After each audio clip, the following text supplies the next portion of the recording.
ओम शांति। अपने मोबाइल पर डेली मुरली अपडेट पाने के लिए चैनल को सब्सक्राइब जरूर करें। ओम शांति। आज 11 जून 2023 की अव्यक्त मुरली रिवाइज 9 जनवरी 1995। आज के अव्यक्त मुरली में मीठे मीठे बाप दादा ने कहा, निश्चय बुद्धि की निशानियाँ, निश्चित विजयी और सदा निश्चिंत स्थिति का अनुभव। आज सर्व बच्चों के रक्षक और शिक्षक बाप दादा अपने सभी ब्राह्मण बच्चों के फाउंडेशन को देख रहे थे। ये तो सभी जानते हो कि वर्तमान श्रेष्ठ जीवन का फाउंडेशन निश्चय है। जितना निश्चय रूपी फाउंडेशन पक्का है, उतना ही आदि से अब तक सहज योगी निर्मल स्वभाव, शुभ भावना की वृत्ति और आत्मिक दृष्टि सदा नेचुरल रूप में अनुभव होती है। हर समय चलन और चेहरे से उनकी झलक अनुभव होती है, क्योंकि ब्राह्मण जीवन में सिर्फ जानना नहीं है कि मैं ये हूँ और बाप ये है, लेकिन जानने का अर्थ है जो जानते हैं वो मानना और चलना। बाप दादा देख रहे थे कि जो भी बच्चे अपने को ब्राह्मण कहलाते हैं वो सभी ये फलक से समझ कहते हैं कि हम निश्चय बुद्धि हैं। तो बाप दादा सभी निश्चय बुद्धि बच्चों से पूछते हैं, जब आप सभी कहते हो कि हम निश्चय बुद्धि विजयी हैं, तो कभी विजयी कभी हार क्यों होती है? जब कभी कभी थोड़ी हलचल होती है तो क्या उस समय निश्चय खत्म हो जाता है? जब निश्चय बुद्धि सदा हो तो विजयी सदा हो, कि बीच बीच में घुटका और झुटका होता है? निश्चय का फाउंडेशन चारों ओर से मजबूत है या चारों ओर के बजाय कभी एक और कभी दो और ढीले हो जाते हैं? कोई भी चीज़ को मजबूत किया जाता है तो चारों ओर से टाइट किया जाता है ना। अगर एक साइड भी थोड़ा सा हलचल वाला हो तो हिलेगा ना। तो चारों प्रकार का निश्चय अर्थात बाप में, आप में, ड्रामा में और ब्राह्मण परिवार में निश्चय, ये चार ही तरफ के निश्चय को जानना नहीं लेकिन मान कर चलना। अगर जानते हैं लेकिन चलते नहीं हैं तो विजय डगमग होती है। जिस समय विजय हलचल में आती है तो चेक करना कि चारों तरफ से कौन सा तरफ हलचल में है। बाप दादा देखते हैं कि कई बच्चों को बाप में पूरा निश्चय है, इसमें पास हैं, लेकिन अपने आप में जो निश्चय चाहिए उसमें अंतर पड़ जाता है। जानते भी हैं, कहते भी हैं कि मैं ये हूँ, मैं ये हूँ, लेकिन जो जानते हैं, मानते हैं, वो स्वरूप में, चलन में, कर्म में हो, इसमें ही अंतर पड़ जाता है। एक तरफ सोचते हैं कि मैं मास्टर सर्वशक्तिवान हूँ, विश्व कल्याणकारी हूँ, दूसरी तरफ छोटी सी परिस्थिति पर विजय नहीं प्राप्त कर सकते। है तो मास्टर सर्वशक्तिमान, लेकिन ये परिस्थिति बहुत बड़ी है, ये बात ही ऐसी है। तो क्या ये निश्चय है कि सिर्फ जानना है लेकिन मानकर चलना नहीं? कहते व सोचते हैं कि मैं विश्व कल्याणकारी हूँ, लेकिन विश्व को तो छोड़ो, स्व कल्याण में भी कमज़ोर होते हैं। अगर उस समय उन्हें कहो कि क्या स्वयं को परिवर्तन कर स्व कल्याणकारी नहीं बन सकते, तो जवाब देते हैं कि है तो विश्व कल्याणकारी, लेकिन स्व कल्याण बहुत मुश्किल है, ये बात बदलना मुश्किल है। तो विश्व कल्याणकारी कहेंगे या कमज़ोर? तो स्व में भी परिस्थिति प्रमाण, समय प्रमाण, संबंध संपर्क प्रमाण निश्चय स्वरूप में आए, ऐसे निश्चय बुद्धि की विजय हुई ही पड़ी है। जैसे सभी को ये पक्का निश्चय है कि मैं श्रेष्ठ आत्मा हूँ। इसके लिए कोई दुनिया के वैज्ञानिक भी आपको हिलाने की कोशिश करें कि आत्मा नहीं शरीर हो, तो मानेंगे नहीं और ही उसको मनाएंगे। तो जैसे ये पक्का है कि मैं शरीर नहीं हूँ, मैं आत्मा हूँ, और कौन सी आत्मा हूँ ये भी पक्का है, ऐसे निश्चय बुद्धि की विजयी भी इतनी निश्चित है। हार असंभव है और विजय निश्चित है। और ये भी निश्चित है कि बातें भी अंत तक आनी है, लेकिन उसमें विजयी बनने के लिए एक ही समय पर चारों ही तरफ का निश्चय पक्का चाहिए। 3 में निश्चय है और 1 में नहीं है तो विजय निश्चित नहीं है, लेकिन मेहनत से विजय होगी। निश्चित विजय वाले को मेहनत नहीं करनी पड़ेगी। कई बार कई कहते हैं बाप दादा तो बहुत अच्छा, वो तो पक्का है कि बाप है और हम बच्चे हैं, हमारा बाप से ही संबंध है, लेकिन दैवी परिवार में खिटखिट होती है, उसमें निश्चय डगमग हो जाता है। इसलिए परिवार को छोड़ देते हैं, हल्का कर देते हैं, तो एक साइड ढीला हो गया ना। बिना परिवार के माला में कैसे आएंगे? माला कब बनती है? जब दाना दाने से मिलता है और एक ही धागे में पिरोए हुए होते हैं। अलग अलग धागे में अलग अलग दाना हो तो उसको माला नहीं कहेंगे। तो परिवार है माला। अगर परिवार को छोड़कर 3 निश्चय पक्के हैं तो भी विजय निश्चित नहीं है। चलो परिवार की खिटखिट से किनारा कर लो, बाप का सहारा हो, परिवार का किनारा हो तो चलेगा। काम तो बाप से है या भाइयों से है। बाप से काम है, वर्षा बाप से मिलना है, भाई बहनों से क्या मिलेगा। लेकिन ब्राह्मण जीवन में यही न्यारापन है कि धर्म और राज्य दोनों की स्थापना होती है, सिर्फ धर्म की नहीं। और धर्म पिताएं सिर्फ धर्म की स्थापना करते हैं। बाप की विशेषता है धर्म और राज्य की स्थापना करना। तो राज्य में एक राजा क्या करेगा? बहुत अच्छा तख्त भी हो, ताज भी हो, क्या करेगा? राजधानी भी चाहिए ना। तो राजधानी अर्थात ब्राह्मण परिवार। सो राज परिवार, इसलिए ब्राह्मण परिवार में हर परिस्थिति में निश्चय बुद्धि, तब राज्य भाग्य में भी सदा राज्य अधिकारी होंगे। तो ऐसे नहीं समझना, कोई बात नहीं, परिवार से नहीं बनती है, बाप से तो बनती है। ड्रामा अगर भूल जाता है तो बाप तो याद रहता ही है, लेकिन कोई भी कमज़ोरी एक ही समय पर होती है। स्वस्थिति अर्थात स्वनिश्चय भी अगर कमज़ोर होता है तो विजय निश्चित के बजाय हलचल में आ जाती है। तो बाप दादा निश्चय के फाउंडेशन को चेक कर रहे थे। क्या देखा? सदा 4 ही प्रकार का निश्चय एक समय पर साथ नहीं रहता, कभी रहता कभी हिलता। इसलिए सदा विजयी का अनुभव नहीं कर पाते हैं। फिर सोचते हैं होना तो ये चाहिए, लेकिन पता नहीं क्यों नहीं हुआ।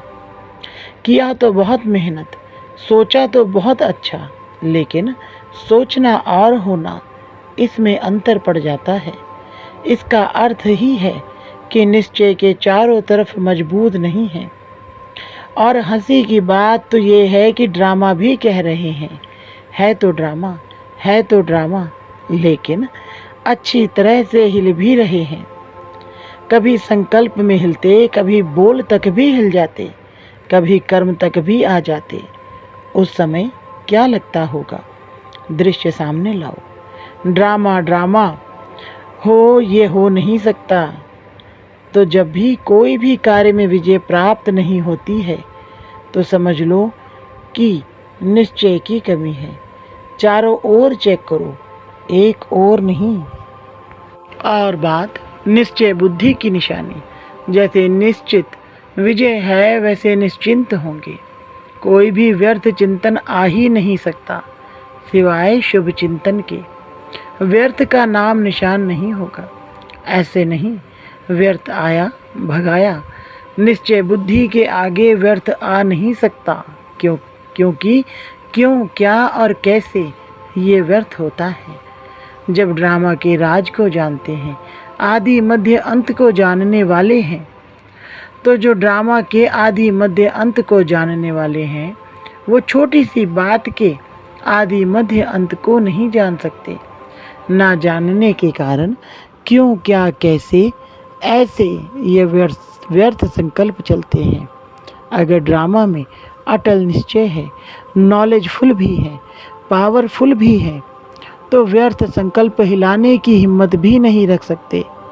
परंतु जब हिलते हैं सोचते हैं पता नहीं क्या होगा, तो बाप दादा हंसते हैं कि ड्रामा के आदि मध्य अंत को जान लिया, अपने 84 जन्म को जान लिया, और एक बात को नहीं जानते। बड़े होशियार हो, होशियारी दिखाते हो ना। समय प्रति समय कल्प वृक्ष के सभी पत्तों को जानते हो कि नहीं। सभी वृक्ष के फाउंडेशन में बैठे हो या 7-8 बैठे हैं, तो जड़ में बैठे हुए वृक्ष को जानते हो, पत्ते पत्ते को जानते हो, और ये पत्ता नहीं कैसे। तो निश्चय की निशानियां, निश्चिंत स्थिति, इसका अनुभव करो। होगा नहीं होगा, क्या होगा, कर तो रहे हैं, देखें क्या होता है। इसको निश्चिंत नहीं कहेंगे। और फिर बाप के आगे ही फरियाद करते हैं, आप मददगार होना, आप रक्षक होना, आप ये होना, आप ये होना। फरियाद करना अर्थात अधिकार गंवाना। अधिकारी फरियाद नहीं करेंगे, ये कर लो ना, ये हो जाए ना, तो निश्चय बुद्धि अर्थात निश्चिंत। तो ये प्रैक्टिकल निशानियां अपने आप में चेक करो। ऐसे अलबेले नहीं रह जाना। हम तो है ही निश्चिंत बुद्धि, निश्चय बुद्धि। कौन सा निश्चय कमज़ोर है वो चेक करो और चेंज करो। सिर्फ चेक नहीं करना। बाप दादा ने कहा था ना, चेकर के साथ मेकर भी हो। सिर्फ चेकर नहीं, चेक करने का अर्थ ही है सेकंड में चेंज होना। लेकिन चेक करो और चेंज नहीं करो तो बहुत काल से स्वयं में दिल शिकस्त के संस्कार पक्के होते जाएंगे, और जो बहुत काल के संस्कार हैं वही अंत में अवश्य सामना करते रहेंगे। कोई सोचे अंत में तो मैं सिवाय बाप के और कुछ नहीं सोचूंगा, लेकिन हो नहीं सकता। बहुत काल का अभ्यास चाहिए, नहीं तो 1 सेकंड सोचेंगे शिव बाबा शिव बाबा शिव बाबा, और दूसरे सेकंड माया कहेगी नहीं, तुम्हारे में शक्ति नहीं है, तुम हो ही कमज़ोर। तो युद्ध चलती रहेगी। यदि निश्चिंत नहीं होंगे तो ब्राह्मण जीवन के अंतकाल का जो लक्ष्य वर्णन करते हो वो सहज कैसे होगा। और अगर अंत तक ये व्यर्थ संकल्प होंगे तो वही भूतों के यमदूतों के रूप में आएंगे, और कोई यमदूत नहीं आते हैं। ये व्यर्थ संकल्प अपनी कमजोरियाँ यही यमदूत के रूप में आते हैं। यमदूत क्या करते हैं? डराते हैं, और दूसरों के लिए कहेंगे विमान में जाएंगे, अर्थात उड़ती कला से पार हो जाएंगे। कोई विमान आदि नहीं है, लेकिन उड़ती कला का अनुभव है। इसलिए पहले से ही चेक करके चेंज करो। कब तक करेंगे? बाप दादा को खुश तो कर देते हैं, करेंगे, प्रतिज्ञा भी लिख देते हैं, लेकिन वो कागज़ तक रहती है या जीवन तक? अच्छा, आज मधुबन निवासियों का भी टर्न है।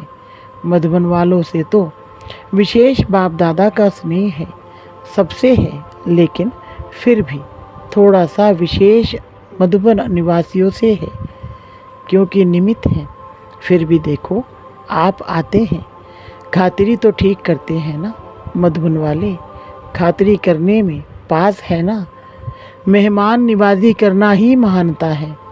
जिसको मेहमान निवाजी करना आता है वो महान हो ही जाता है।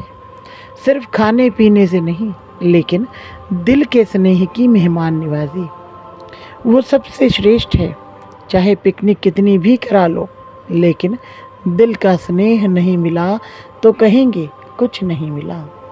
तो मधुबन वाले दिल के स्नेह सहित मेहमान निवाजी करते हैं। करते हो ना कि कोई नीचे कोई ऊपर करेंगे तो कहेंगे बाप दादा ने ऐसे ही कहा। ऐसे नहीं करना। स्नेह के सागर के बच्चे हो ना, कब तक स्नेह देंगे? नहीं, गागर के बच्चे नहीं, सागर के बच्चे। बेहद सबके पास स्नेह का स्टॉक है ना। माताओं के पास भी है, कुमारियों के पास भी है, पांडवों के पास भी है। सागर है या थोड़ा है, तो कभी क्रोध तो नहीं करते होंगे ना। जब स्नेह के सागर हैं तो क्रोध कहाँ से आया? किसके संस्कारों को जानकर सेटिस्फाई करते हो ना। चाहे वो रॉन्ग है, लेकिन आप तो नॉलेजफुल हो ना। आप तो जानते हो ना कि ये क्या है, लेकिन उस समय क्या कहते हैं, इसने ऐसे किया ना, इसलिए हमने भी किया। रॉन्ग से रॉन्ग हो गया तो क्या कमाल की, उसने रॉन्ग किया और आपने उसका रिस्पॉन्ड भी रॉन्ग ही दिया। कई कहते हैं ना, क्रोध एक बारी करते हैं तो कुछ नहीं होता, बार बार करता रहता है तो जानते हो कि जिसका स्वभाव ही क्रोध का है तो वो क्रोध नहीं करेगा तो क्या करेगा? उसका काम है क्रोध करना और आपका काम है स्नेह देना या क्रोध करना। वो 10 बारी करे तो आप एक बारी तो जवाब देंगे ना। नहीं देंगे तो वो 20 बारी करेगा, फिर क्या करेंगे? तो इतनी सहन शक्ति है। या उसने 10 किया, आपने आधा किया, कोई हर्जा नहीं। उसने झूठ बोला, आपने क्रोध किया, तो क्या ठीक हुआ? फिर बड़े बहादुरी से कहते हैं झूठ बोला ना, इसलिए क्रोध आ गया। लेकिन झूठ बोलना तो अच्छा नहीं लगा और क्रोध करना अच्छा है। तो स्नेह के सागर के मास्टर, स्नेह के सागर मास्टर, स्नेह के सागर के नयन चैन वृत्ति दृष्टि में जरा भी और कोई भाव नहीं आ सकता। यदि थोड़ा थोड़ा जोश आ गया तो क्या उसको स्नेह का सागर कहेंगे कि लोटा है? चाहे कुछ भी हो जाए, सारी दुनिया क्यों नहीं आप पर क्रोध करे, लेकिन मास्टर स्नेह के सागर दुनिया की परवाह नहीं करेंगे। बेपरवाह बादशाह हो, जो परवाह थी वो पा लिया।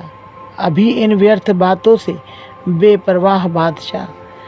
चेकिंग की परवाह करो, चेंज होने की परवाह करो, लेकिन व्यर्थ में बेपरवाह। कर सकते हो कि बच्चा पोतरा पोतरा धोतरा धोतरी थोड़ा सा क्रोध करेगा, थोड़ा सा नीचे ऊपर करेगा, तो स्नेह के बजाय और भावना भी आ जाएगी। दफ्तर में जाएंगे, बिजनेस में जाएंगे, नौकर ऐसा मिल जाएगा, वायुमंडल ऐसा मिल जाएगा, लेकिन व्यर्थ से बेपरवाह बादशाह। समर्थ में बेपरवाह नहीं होना। कई उल्टा भी लेते हैं, जहाँ मर्यादा होगी वहाँ कहेंगे बाप दादा ने कहा ना कि बेपरवाह बादशाह बन जाओ, लेकिन मर्यादाओं में बेपरवाह नहीं। आपका टाइटल है मर्यादा पुरुषोत्तम।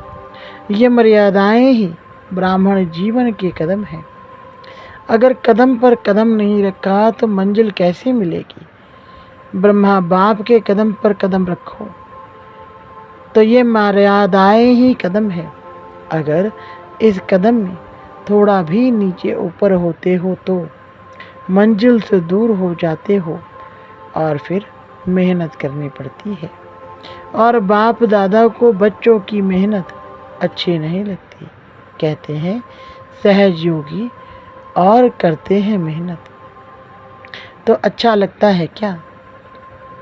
अच्छा, बाप दादा ने ड्रिल कराई।